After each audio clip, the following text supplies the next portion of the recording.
think there'd be any other immersive exhibits after Van Gogh, but as soon as I heard of Beyond Monet, I was immediately interested. My expectations, high. My patience, low. Hotel, Trivago. So I did it. I went to see Monet. This is that story. Sit down if you're not already. Grab a snack, I'm not available, and let me tell you my experience of this exhibit. I enter this completely still room, and I am very disappointed and frankly confused because I'm under the false impression Monet is an impressionist.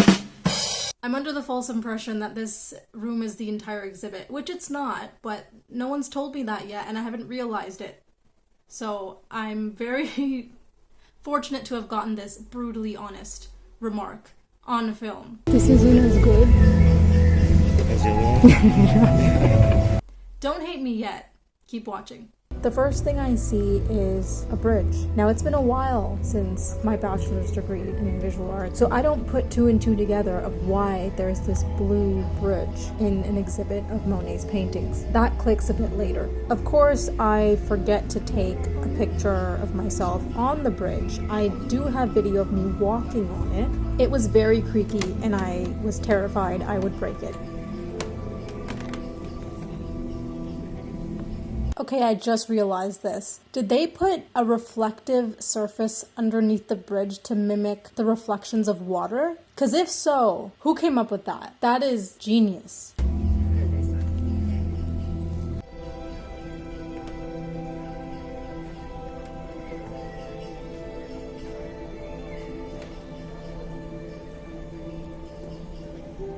I messed up the end of the shot because I wasn't paying attention, and then I bumped into the bridge and I almost fell. Moving on. All the paintings in this room are printed on some kind of fabric. I think this is called silk screen printing. Don't quote me on that because I've never screen printed.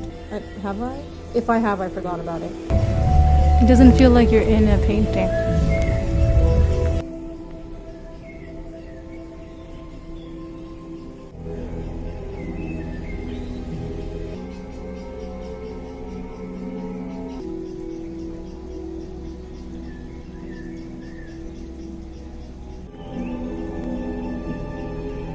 Looking back, I just realized the soundtrack in that first room is all nature sounds.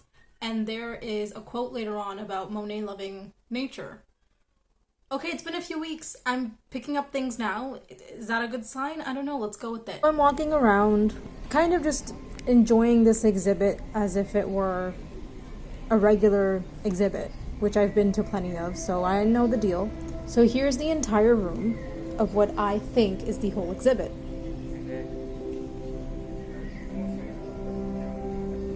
I turn around and I notice it's an exit, but it doesn't say exit, which means there's more to this exhibit. There better be, for how much I paid for this.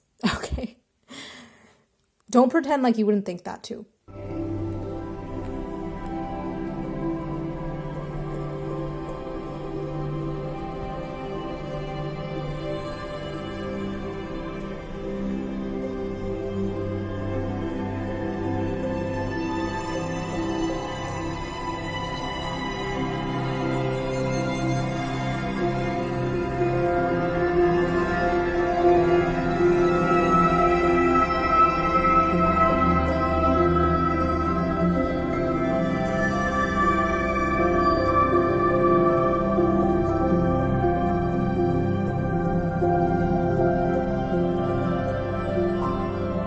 It's one of those things where I wonder, am I trying to force a meaning on everything because that's what our English teachers did in high school? Or is there actually a meaning to everything in this? I don't know. What does the red tape mean? I don't know. And I'm okay with that.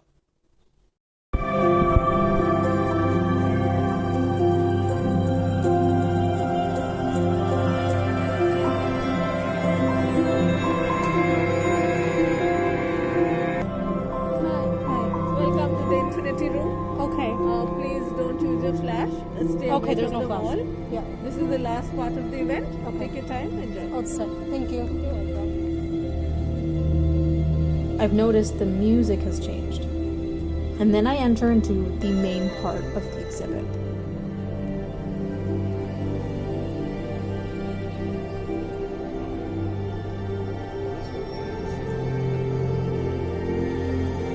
I wondered why it was so empty. And everything starts to make sense again. This is where all the people have been.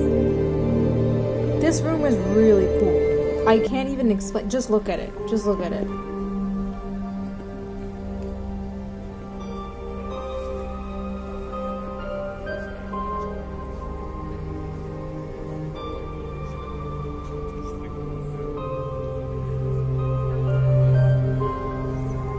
Quickly notice. The reason I was told to stay away from the walls is because the walls are not walls, they're partitions, and the structure it creates is circular because the exhibit being projected onto these faux walls is panoramic. Very big difference from the Immersive Van Gogh exhibit. Am I saying I like it better? No, I didn't say that, nor will I say that in this entire video. Don't assume things. So there's more of a stillness in the audience. They are sitting sort of like they're watching a movie. And that's very quickly what I start to feel this is. So I pick a place and I sit down like everyone else and I start watching.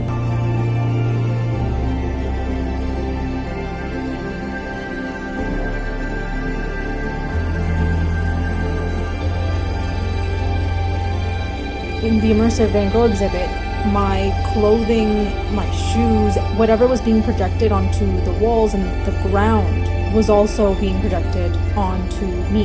This is the opposite. If you're not close enough to the wall, nothing will be projected onto you. Here's how the room works. Projectors on the ceiling. They project onto 90-degree partition, 45-degree angle of the partition that creates a sort of faux ceiling, like a half ceiling. This surface and this surface. They do not project on the floor. What's happening though is these stools and these sort of like plates that are placed on the floor for sitting are reflective surfaces. So what's being projected onto the wall is reflecting off of those surfaces. So it's doing this kind of thing. Speaking of English class.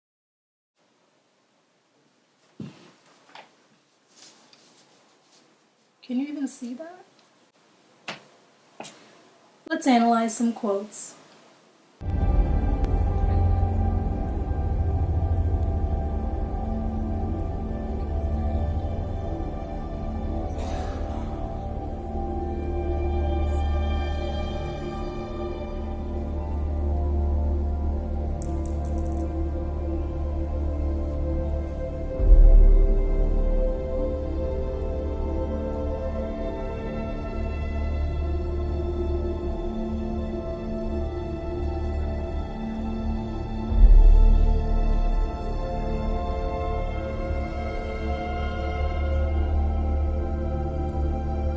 As for the finish, or rather the polish, even though it's what the public wants, I will never agree with it. I've made so much art that I thought like, this is great. And the stuff that I thought was sort of like throwaway is sometimes what evokes reactions and garners appreciation from people who aren't me. And I've really never understood that because I want to go like, what is wrong with, like, that's not my good art. This is my good art. Can you ever really know if you're great? Also, and who decides that?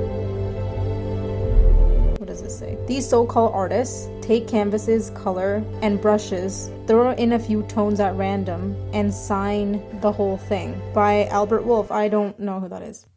Sorry to this man. What I do here will at least have the merit of not resembling anyone else because it will be the impression of how I alone felt. I love that. I live by that. People could have better art than me, but their art is not going to look like mine. No one can put me in my art except for me. And that, everybody, I think is where style comes from. Style in art is like an artist's personality coming out. You can disagree. Go somewhere else and disagree. I love this quote because it means artists will never stop arguing about what's good art, what's real art, who's a real artist, what is art, what is an actual artist. Appalling spectacle of human vanity drifting into insanity. Who is this Albert Wolff? Like, what's going on here? I wouldn't take vanity as a compliment, so I'm assuming it's not one. I don't know, man. I don't know. There's a couple of quotes from Albert Wolff, and they're not flattering. It makes me wonder, is he an artist or a critic, or like, was there art beef between painters? I feel like there was. My second question is, why did we not learn about that in art history? Serious question. So. And that's enough about quotes.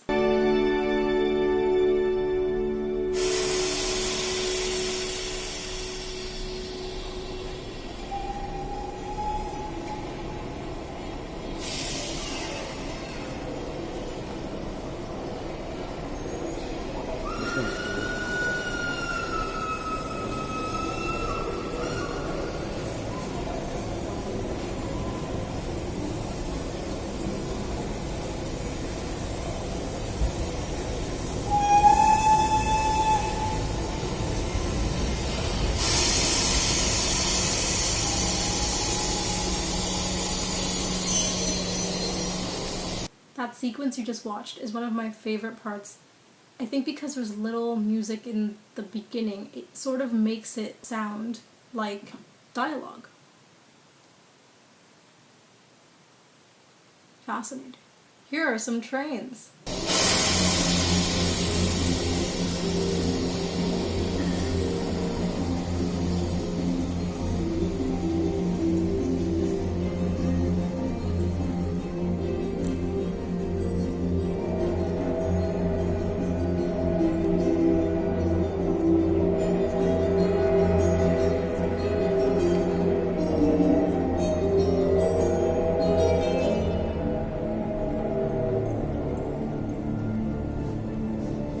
And thanks for ruining my shot.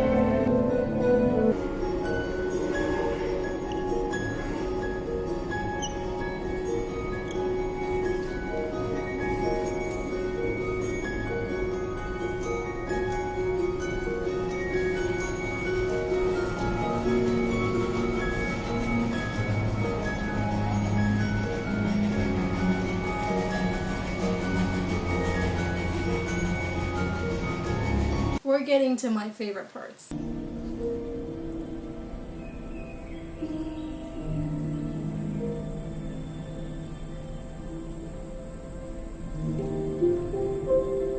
So you'll notice the floors are this dark carpet and nothing is really being projected on that. The reflective surfaces, however, you can see the paintings, and I think it's actually very photogenic. The way the paintings are animated themselves are incredibly beautiful.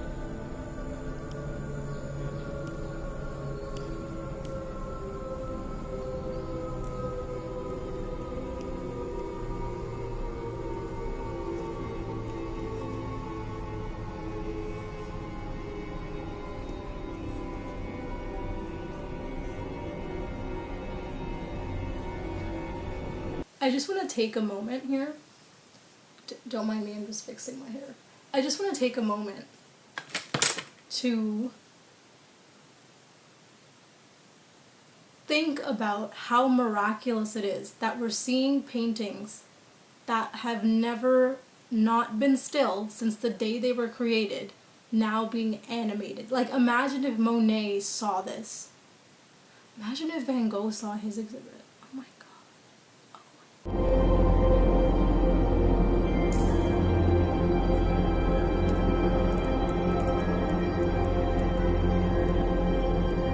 This whole sequence is so cool. Just watch it. I have nothing to say.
And cue French music.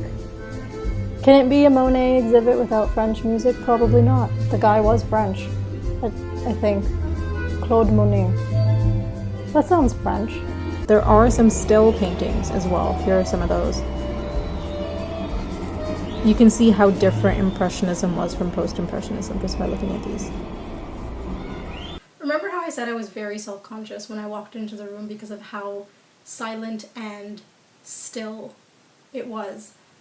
So I kind of just did a quick shot and then sat right down like everybody else, like the sheep I am. I didn't take the full room in, to the extent where I missed the huge gazebo in the middle of the room. So I finally look over and notice it and get up and walk to the gazebo so I can sit on the steps where other people are to see, hey, is there a difference in how I'm experiencing this exhibit on the floor versus the gazebo? And let me tell you, spoilers, I think I preferred it. I think I did.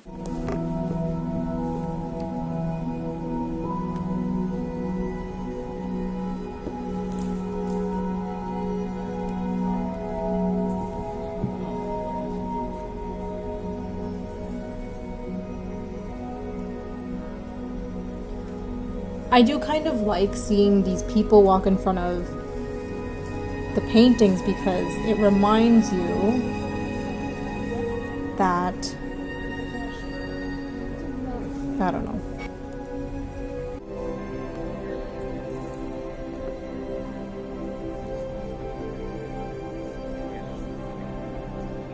That's me getting the thumbnail for this video. So here I have captured by accident, unintentionally, Monet's bridge, and then it hits me when I look back. Oh, that's one of his most famous paintings, is that bridge over the water. I forget what it's called, but I recognize that, and university comes back to me, and then I realize, oh, that's why they had that bridge, that physically built bridge in that first room. It was Monet's literal bridge. I was really, really cheesed at myself because I didn't take that photo. So I grabbed a photo from the internet of the bridge and I have photoshopped myself on it. And here you go, me on Monet's bridge for my and your entertainment.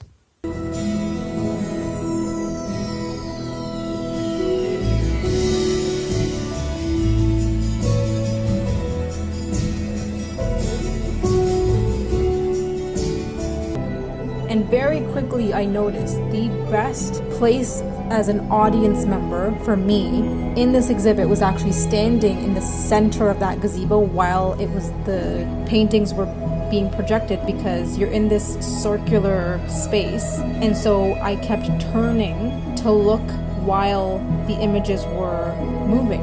If you look in one direction in this exhibit, the opposite direction is not going to have the same painting. So I was trying to see as much of it as I could, and that was the best place, I think, for that. And it's changing while you're moving, so it's almost impossible. You'd have to watch it more than once from different angles to really see everything.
Now, the last thing I wanted to do before I left was to see if I could get the projections to be projected onto my clothing.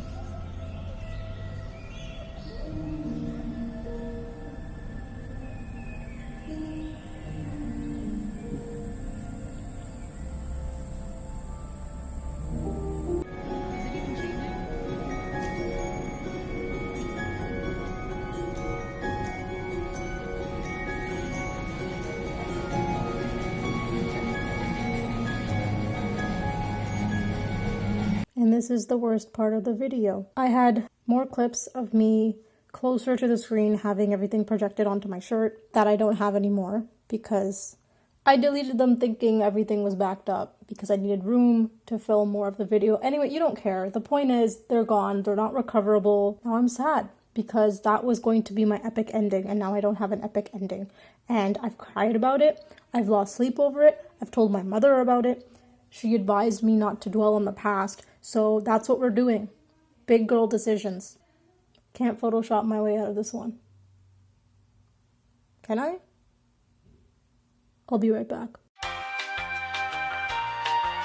I'm back. This is the best I could do. It's not a video, but that's what we got. These are the consequences of my own actions. Okay, here. I tried it with video and this is what it came out as.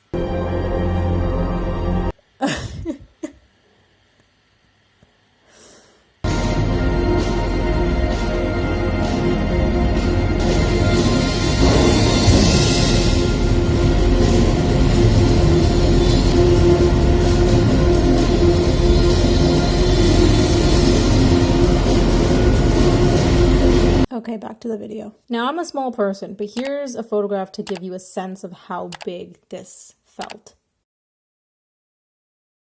So then I left.